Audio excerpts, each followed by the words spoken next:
बेंतों का दंड। सन 1921 में हमारे देश के नेताओं ने विदेशी वस्तुओं, विदेशी शिक्षा और विदेशी राज्य का बायकॉट शुरू कर दिया।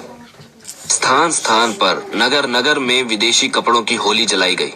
नगर नगर में हड़तालें होने लगी। जुलूसों और जलसों द्वारा लोगों में स्वराज्य का बीज बोया जाने लगा। नेशनल स्कूल और कॉलेज खोले गए। विद्यार्थियों को भारतीय रंग में रंगा जाने लगा। चंद्रशेखर से ना रहा गया। जहां जहां स्वयं सेवक सत्याग्रह करने जाते, वो भी उनके पीछे पीछे चल देता। एक बार उसने देखा कि एक पुलिस अधिकारी हमारे सत्याग्रही भाइयों से बड़ा बुरा बर्ताव कर रहा है। ये दृश्य उस वीर से ना देखा गया। उसने एक कंकर उठाया और पुलिस अधिकारी के माथे को निशाना बनाया। कंकर लगते ही उसके माथे से रक्त की धारा बह निकली। एक सिपाही ने कंकर फेंकने वाले को देख लिया। उस सिपाही की आंखों में धूल झोंक कर चंद्रशेखर साफ साफ निकल गया और पकड़ा ना जा सका। चंद्रशेखर के माथे पर लगे चंदन के तिलक को पुलिस वाला ना भूला।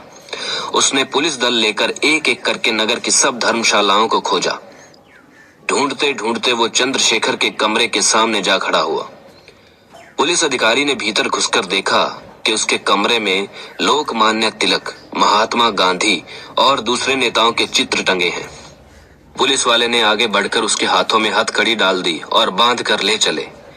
चंद्रशेखर जरा सा भी नहीं घबराया और अकड़ कर चला।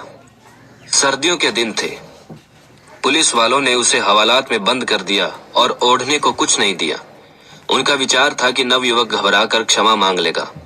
आधी रात को पुलिस इंस्पेक्टर की नींद खुली। उसने सोचा, चलो देखें युवक चंद्रशेखर का क्या हाल है। वो सर्दी के मारे अकड़ रहा होगा। ज्यों ही उसने हवालात के अंदर पांव रखा तो उसने देखा कि युवक दंड पेल रहा है और उसके शरीर से पसीना बह रहा है। ये देखकर उसकी आंख खुली की खुली रह गई। अब वो करे तो क्या करे। वो उल्टे पांव घर लौट गया और अगले दिन चंद्रशेखर को अदालत में ले जाया गया। एक पारसी मजिस्ट्रेट खरे घाट उन दिनों अपनी कठोरता के लिए बड़ा प्रसिद्ध हो रहा था। चंद्रशेखर को उसी के सामने लाया गया। मजिस्ट्रेट ने देखा कि उठती हुई आयु का सुंदर गठे हुए शरीर का युवक उसके सामने लाया गया है। उसने पूछा, तुम्हारा नाम क्या है? युवक बोला, आजाद। पिता का नाम क्या है? युवक अकड़ कर बोला, स्वतंत्र। तीसरी बार जज ने पूछा, तुम्हारा घर कहाँ है? युवक ने निर्भय होकर बोला, जेल खाना। अब तो मजिस्ट्रेट के काटो तो खून नहीं। उसने युवक को 15 बेंत का कठोर दंड दिया। ये एक बड़ी भयानक सजा होती है। इससे शरीर की चमड़ी उधड़ जाती है। बनारस जेल के जेलर सरदार गंडा सिंह का उन दिनों वहां बोलबाला था।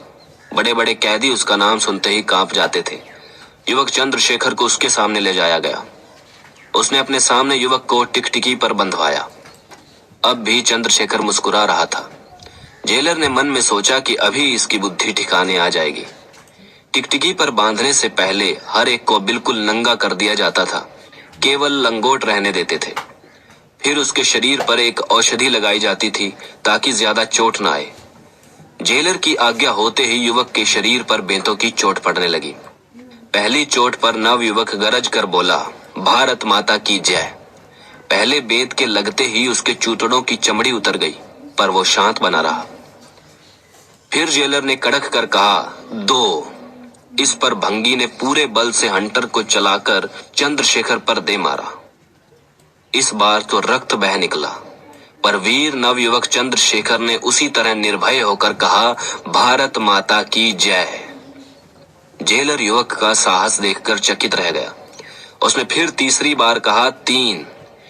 इस बार भंगी ने ज्यों ही हंटर चलाया, चंद्रशेखर के चूतड़ों पर स्थान स्थान पर घाव हो गए। फिर भी वीर चंद्रशेखर आजाद ने शांत स्वर में कहा, भारत माता की जय। इस तरह एक एक करके 15 बेंत चंद्रशेखर को लगाए गए। हर बेंत के लगते ही उसके शरीर की चमड़ी और उधड़ जाती, परंतु वो भारत माता का सच्चा सपूत हर चोट के साथ भारत माता की जय के नारों से जेल की 4 दीवारी को गुंजाता रहा। ये समाचार नगर निवासियों को मिला। सहस्त्रों की संख्या में स्त्री पुरुष अपने देश के होनहार सपूत को देखने के लिए जेल के फाटक पर एकत्र हो गए। भारत माँ के लाडले पुत्र चंद्रशेखर ने ज्यों ही जेल के फाटक के बाहर पांव रखा, एक साथ सहस्त्रों आवाजों ने चंद्रशेखर आजाद की जय, भारत माता की जय, इंकलाब जिंदाबाद के नारों से उस वीर का स्वागत किया।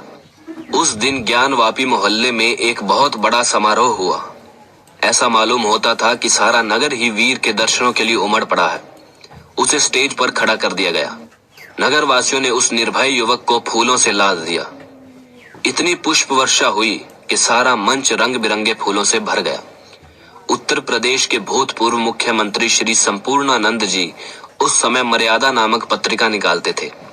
उन्होंने अपने पत्र में उस नवयुवक का चित्र निकाला और ब्रिटिश शासन के अत्याचारों का भंडा फोड़ा। कुछ समय देश सेवा में बिताने के बाद एक बार फिर वीर चंद्रशेखर पढ़ने लगे। वो काशी विद्यापीठ भदैनी में पढ़ाई करने लगा। ये सन 1923 की बात है।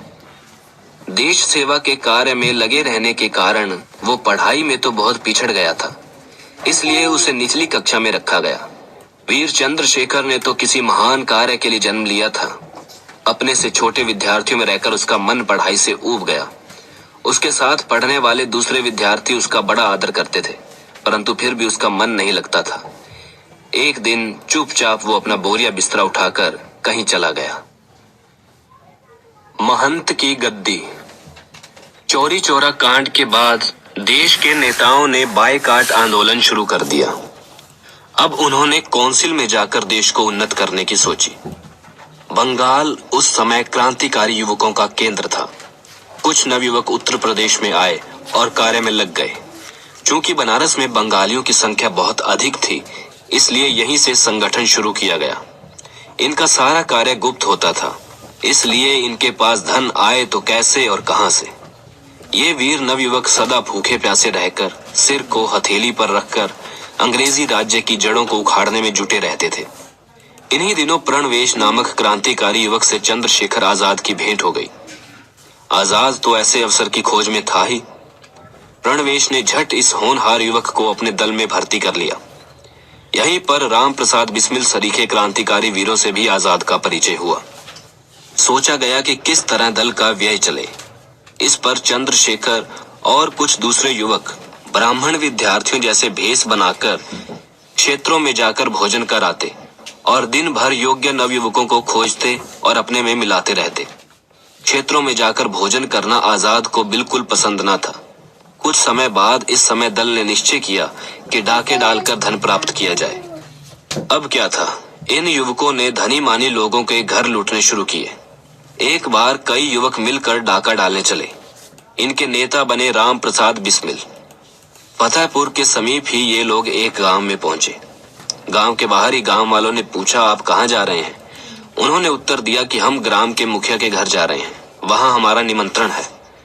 शीघ्र ही ये दल मुखिया के घर पहुंचा और लगा लूटपाट मचाने। शोर सुनकर गांव के बहुत से लोग इकट्ठे हुए। इन्होंने अपनी पिस्तौलें निकाल ली।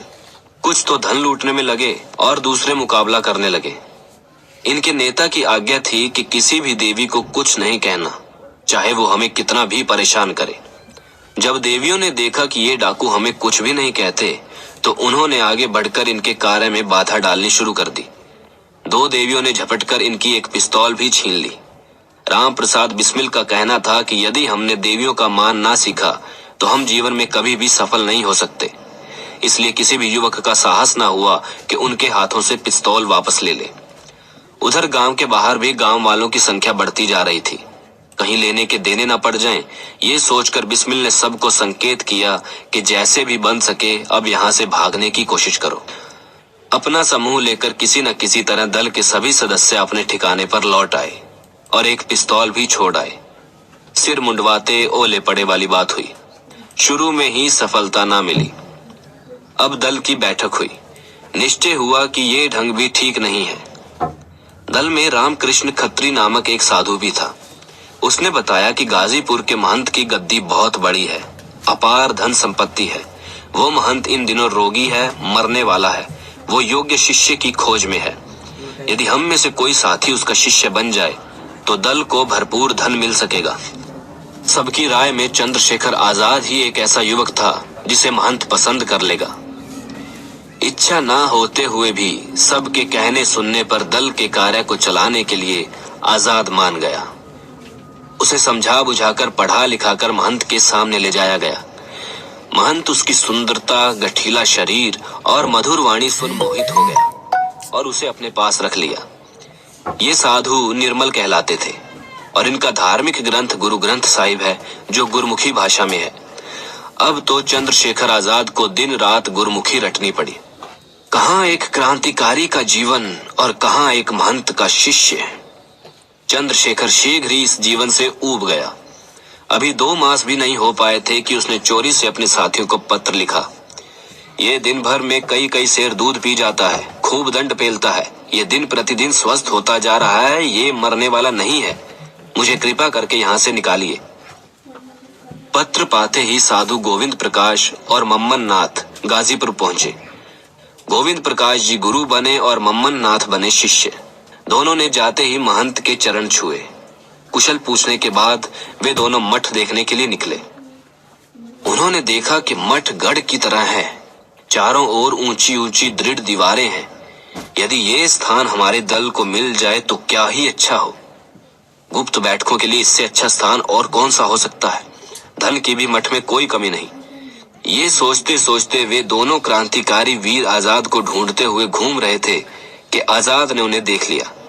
बड़ी देर तक वो लोग आपस में बातें करते रहे। अंत में मम्मन नाथ ने चंद्रशेखर को समझाकर कहा, भाई तुम्हें यहीं रहना चाहिए, इससे हमारे दल का बहुत बड़ा काम हो सकता है। आजाद पक्षी कैसे पिंजरे में रहना पसंद कर सकता है। आजाद ने साफ साफ कह दिया कि मुझसे तो अब यहाँ नहीं रहा जाता। परंतु साधु गोविंद प्रकाश और मम्मन नाथ ने उसे समझा बुझाकर रोक दिया और अपने स्थान को लौट आए। और कोई मार्ग ना देखकर आजाद एक दिन बिना किसी को बताए मठ से चल दिए और बनारस जाकर अपने साथियों में जा मिले। इस तरह आजाद के लौट आने से क्रांतिकारी दल की धन पाने की वो आशा टूट गई। आगे सुनने के लिए पार्ट 3 पर क्लिक करें और आगे इसकी कहानी सुने।